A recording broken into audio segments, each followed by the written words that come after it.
Greetings, everyone. I am so excited to be here with you today, and we're going to start off first by me introducing myself. I am the daughter of educators who spent their entire career teaching in underserved schools where leadership failed teachers, students, and families. My mother came home most days frustrated and angry about the plight of her students. My mother and father both worked for several years in a district that was ultimately seized and shut down by TEA, forcing them to find new employment late in their careers. Despite their disappointments with some facets of the public education system, they gave their all and taught me that education was about the promise of becoming a have instead of a have-not. My father's belief in quality educational systems forced him to move his family to the small town of Crosby, Texas, for the promise of better schooling for his girls. Because college was a requirement in our household, during my last semester, I took 18 hours to graduate from Sam Houston State University as a single mother with a 6-month-old son. Upon graduation, I followed in my parents' footsteps and became a teacher. My first opportunity came from the first Latina principal of Asheville Smith Elementary, Mrs. Susie Raimundo. Asheville Smith Elementary is a school located in the barrio of Baytown, Texas. It is a school that was underserved within one of the wealthiest districts in Texas. More than 80% of students were ELL, and our school was labeled low performing when I arrived. I loved this school, the families, and the students. Our campus was threatened with an improvement required label due to low science achievement scores during my third year there.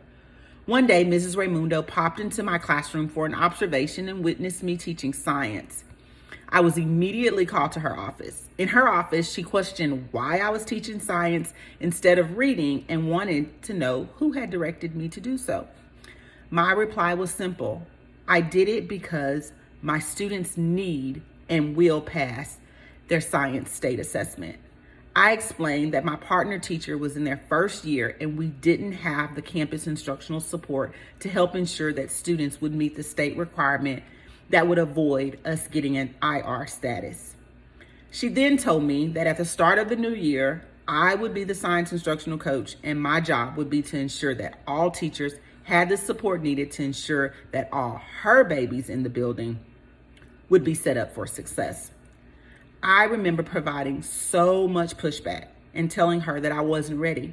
She told me that I was, that she believed in me, and that if I wanted to continue working in her building, I needed to accept the assignment. Against my own self-doubting beliefs, I took the leap of faith and accepted the assignment because someone else believed in my abilities to influence culture and student achievement on a campus of nearly 1,200 students. In this experience, I learned that others can and sometimes see what you can't see in yourself. When I accepted my first opportunity into school leadership, our school was labeled low performing.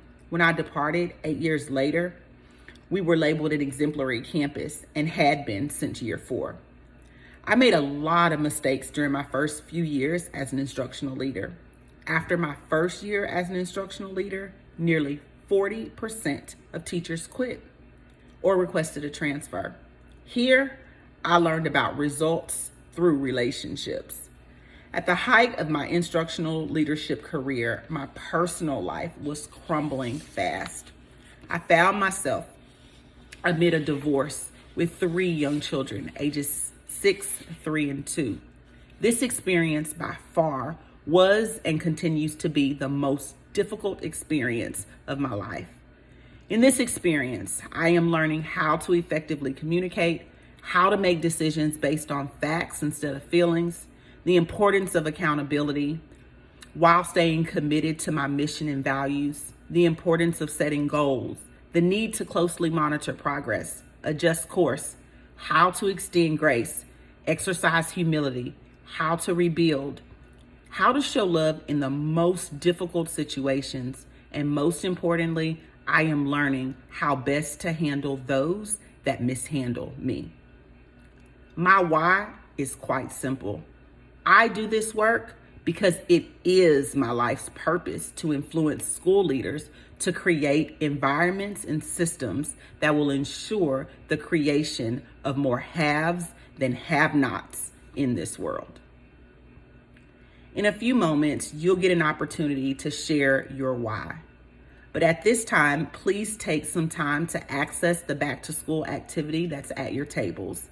Today, we will work on a back to school activity where you will deeply think about how you can upgrade your back to school documents, specifically with the lens of reflecting on your culture, purpose, principles, values, and beliefs. As school leaders, the culture, purpose, principles, values, and beliefs are often reflective of our why and should be aligned to the mission and values. As you begin to unpack the guiding questions on the document in the back to school activity, please consider all stakeholders and their experience.